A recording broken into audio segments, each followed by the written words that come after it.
Hello, good morning, bachcho. Good morning, sir. Okay, very good. I think you are enjoying the lockdown period and the online classes. Yes, sir.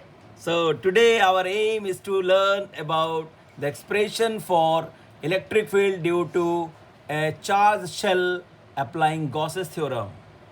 I think all of you remember the Gauss's theorem, the statement of Gauss's theorem, that is the total electric flux due to a charge enclosed by a surface is always the charge upon epsilon naught. So we'll apply the same to get the expression for electric field due to a charged shell. So now see carefully, we have a charge distribution. This is on a spherical shell, hollow, and we have to find the electric field at a point P outside that shell. Now, as we know, for the application of Gauss's theorem, we need to imagine a Gaussian surface, and here the Gaussian surface is spherical in shape, which encloses the total charge plus Q, which is on the shell, and the point P is at a distance r from the center. Now, let us imagine a small surface area ds, and the electric field is directed radially outwards, and the normal to this ds is also radially outward, so the angle between electric field and the radial normal to the surface is 0 degree. So we have to apply the Gauss's theorem very easily. As we all know, Gauss's theorem gives the total flux is E dot ds, integration over closed surface is given by q by epsilon naught.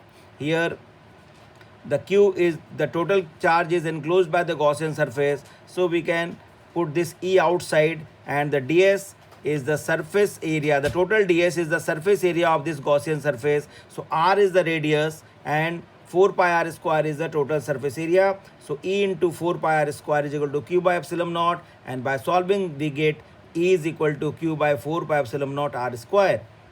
So the formula for electric field is E is equal to q upon 4 pi epsilon naught r square. And if we have that surface charge density is sigma, so we can put the value of q as 4 pi r square into sigma. So 4 pi cancels. Then final expression can be E is equal to sigma capital R square upon epsilon naught small r square, where capital R square is the radius of the spherical shell.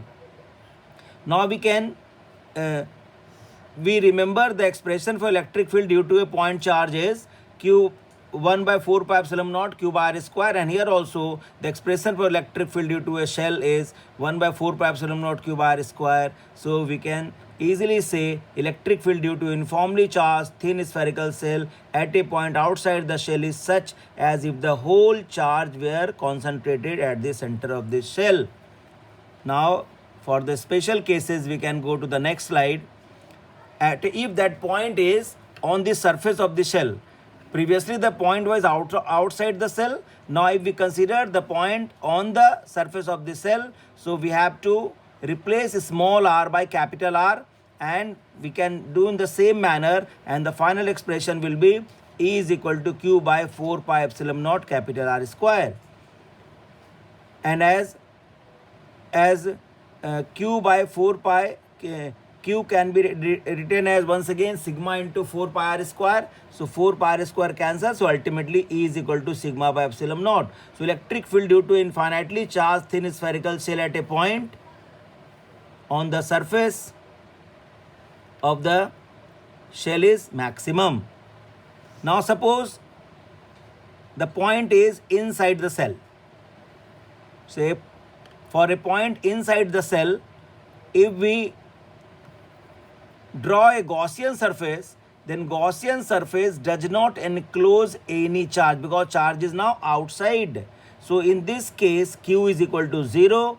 So the final answer is 0. So it is very clear from the diagram, for a charged cell the electric field inside the cell is always 0. So there is no lines of force inside. So the field is either on the surface or outside the surface.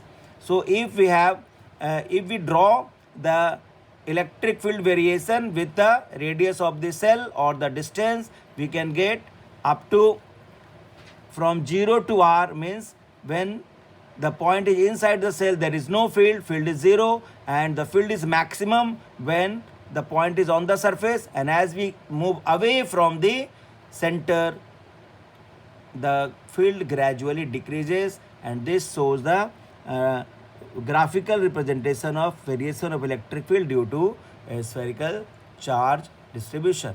Thank you very much. Hope you have understood the concept. Thank you. Have a nice day.